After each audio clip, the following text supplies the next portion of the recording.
Microsoft Excel 2007 में हमने पिछली वीडियोस में हमने मिन, मैक्स और काउंट फंक्शन के बारे में बात करी।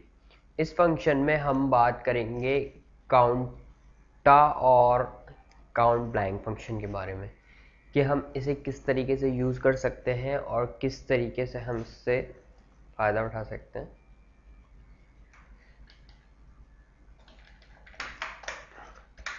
सबसे पहले हम देखते हैं counta function for number and text count. मतलब काउंटा फंक्शन जो होता है हमारे नंबर को भी काउंट करता है और हमारे टेक्स्ट को भी काउंट करता है। मतलब ये सारी चीज़ों को काउंट करता है। कुछ भी सेल के अंदर लिखा हुआ होगा तो ये उसे काउंट कर लेगा, except blank cell. Blank cell के अलावा ये सब कुछ काउंट कर लेगा। जैसे अब यहाँ पे हमने कुछ टेक्स्ट लिख लेता हूँ नंबर्स की जगह पे।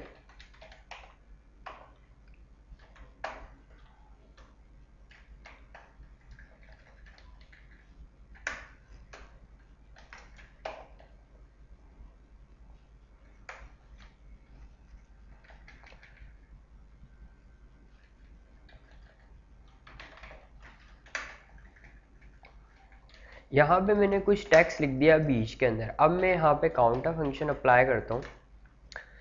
अब यहाँ हमने इसको पूरी रेंज दी एंड देन इंटर। तो इसने हमें बता दिया 60 ऐसे सेल हैं जहाँ पे नंबर्स और टेक्स्ट मौजूद है। अब अगर मैं यहाँ से नंबर हटा देता हूँ तो उसने 59 कर दिए, लेकिन क्या टेक्स्ट भी ये काउंट कर रहा है? जबकि हमारे पास जो काउंटा फंक्शन था, काउंट फंक्शन था, वो टेक्स्ट को काउंट नहीं कर रहा था। अगर मैं यहाँ पे काउंट का फंक्शन लगाता हूँ,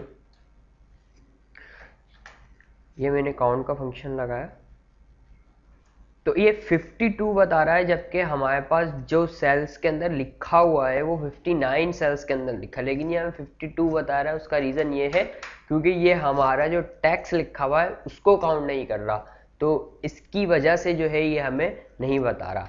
इसके बाद हम देखते हैं काउंट ब्लैंक फंक्शन के। हमारे पास अगर एक शीट है और वहाँ हमें देखना है कि कहाँ पे कोई सेल खाली है, मतलब कितने सेल खाली हैं हमारी शीट के ऊपर, तो हम क्या करेंगे?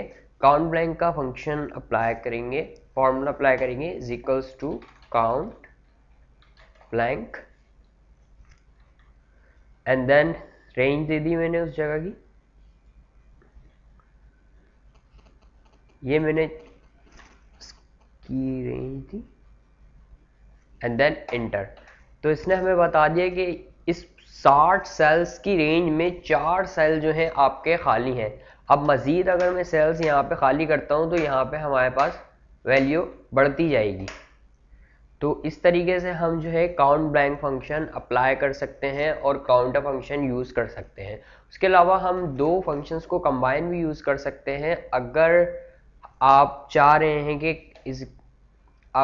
रहे हैं कि काउंटा में से काउंट को माइनस करना, तो आप ये भी कर सकते हैं काउंट माइनस काउंटा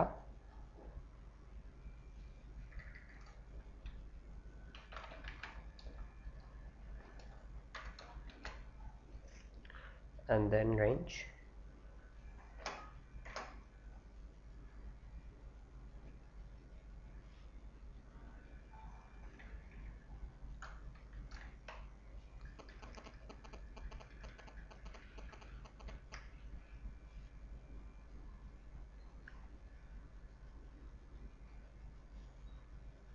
इस तरीके से हमने ये पूरी रेंज ले ली।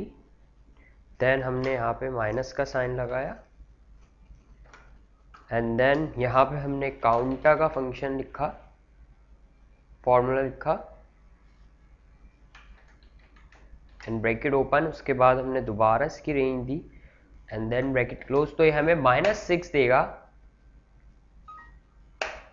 इसने हमें -6 यहाँ पर दिया क्योंकि इसने काउंटा के सेल्स हमारे पास जो थे मौजूद वो हमारे पास थे 48, और जो काउंटा के सेल्स हमारे पास 54 मौजूद थे और काउंट के सेल हमारे पास 48 मौजूद थे। तो दोनों को लेस करके इसने हमें इसका जवाब -6 दे दिया।